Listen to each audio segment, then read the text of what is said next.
Assalamu alaikum dear students. So we are here to continue our previous lecture from comparative and contrast documents. Well, we discussed about the descriptive and the augmentative documents yesterday and few techniques to get the few points about how to master our reading skills for the descriptive or the augmentative kind of documents. Now we are moving towards comparative and contrast documents. These texts analyze the similarities and differences between two or more objects or subjects. So it means these kinds of texts are there to identify the basics for comparison.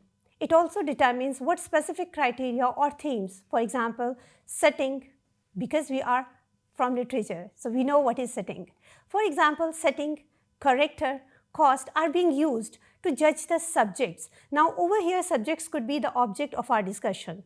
It is also there to recognize the structure of the document. So it means comparison and contrast will give you the face-to-face comparison between the two objects. If it is not there, you may give the writer might have given the details of the first object in the beginning and the second in the last. So it depends on the writer's style, writing style, that how did he organize his writing. It's our viewpoint that how we are getting that all details according to our interpretation or according to our level of understanding.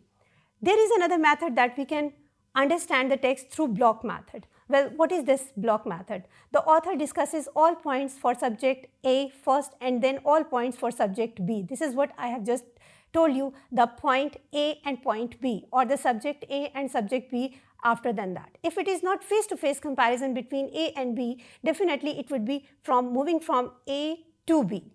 So this is block kind of message, that one block is fixed for subject 1 and the other block of your writing or the document is fixed for subject B or point B.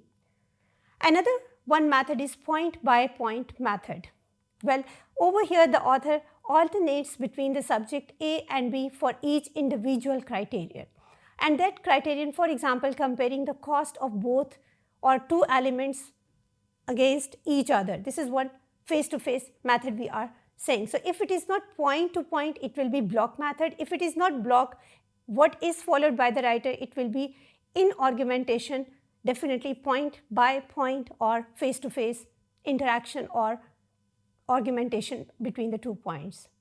Another one point that is usually used for the comparison is the graphical use of graphic organizers. Now what are the uses of graphic organizers?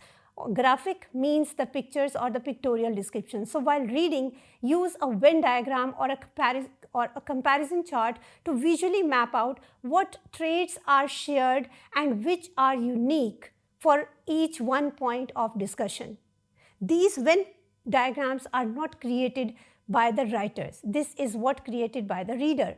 So try to understand what I am saying, that let's say for example you create a circle in the form of a Venn diagram from your mathematics. You might have been known to it. Venn diagram is a circular method where you divide the circle into two equal halves and you give the attributes to one point at one side and the other for another one. So this is how you are comparing the two things with one another. One could have might be heavier in its form than that of the other one, but comparison and the contrast says that both should be almost equivalent to each other. I'm saying equivalent, it never means always equal. Another one point is look for the signal words. It means the similarities, the use of the words which show the similarities between the two things. Because whenever we are comparing and contrasting, remember, comparing means providing the similarities between the two things. And contrasting means now give the comparison of differences between the two things. So if it is so, it does mean provide the differences from one point to another point. And from one point to another, definitely comparing to contrast, it moves on from similarities towards differences. Similarities needs your transitional words like likewise, similarly, in the same way, and differences, your writer would be definitely would have discussed in the form of conversely, on the other hand, whereas, unlike, generally, like all these things. So what are the general techniques we may apply while reading any kind of text, descriptive to argumentative to your comparing and contrast. Remember, always skim and scan your information, whatever kind of document is provided to you. Because without understanding the whole structure of the given text, you would be unable to find out the main details and the supporting details of the given document. Another one, create an image in your mind whatever you have already read. And last but not the least one is try to prepare your own summary or your own points of conclusion that whatever you have read. Well, these are few of the points or few of the techniques I have provided you to read the descriptive, argumentative and comparing and contrast kind of documents. We'll be discussing how to take notes and improve your note-taking strategies in our upcoming lectures. Till that time, stay blessed. Have a nice day.